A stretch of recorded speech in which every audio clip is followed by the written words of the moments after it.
Bagong bahay na binigay sa pamilya ni Rene, viral. Pinag-uusapan ngayon sa social media ang bagong bahay ng pamilya ng yumaong Ateneo student athlete na si Rene Clark Butterbonia. Sa kabila ng matinding lungkot na iniwan ng pagpanaw ni Rene o Bobet, unti-unti namang nabibigyan ng bagong pag-asa ang kanyang naiwang pamilya. Marami ang naantig matapos mabalitaan na ang matagal ng pangarap ni Rene para sa kanyang mga magulang ay tuluyan ng natupad.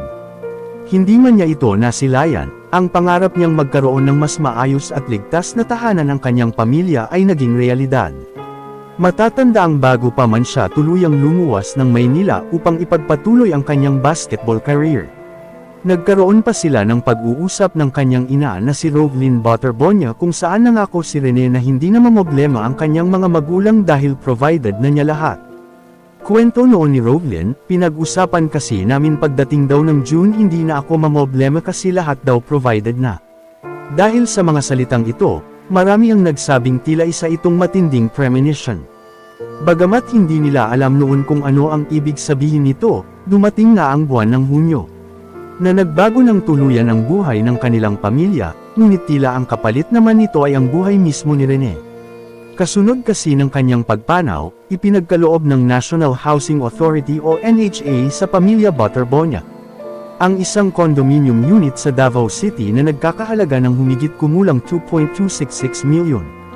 Mismong ang kanyang mga magulang na sina Rene Sr. isang tricycle driver at Rovelyn na nagtitinda ng isda sa palengke, ang tumanggap at lumagda sa mga dokumento ng kanilang bagong tahanan. Ayon sa provincial government ng Agusan del Sur, mahigit 20 taon na nanirahan ang pamilya sa kanilang lumang bahay na madalas bahain tuwing malakas ang ulan. Dahil dito, palagi silang napipilitan lumikas.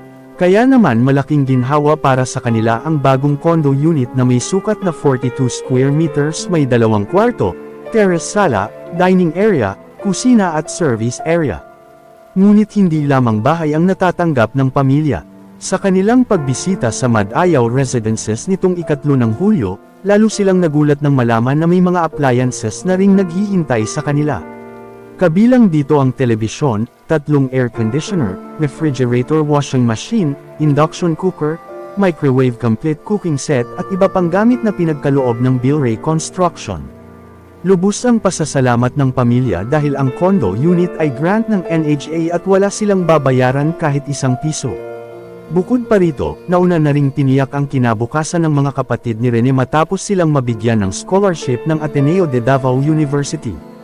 Bagamat walang anumang tahanan ang makakapalit sa pagkawala ng isang minamahal na anak para sa pamilya Butterbonia, ang bagong bahay na ito ay nagsisilbing paalala na ang pangarap ni Rene para sa kanila ay natupad.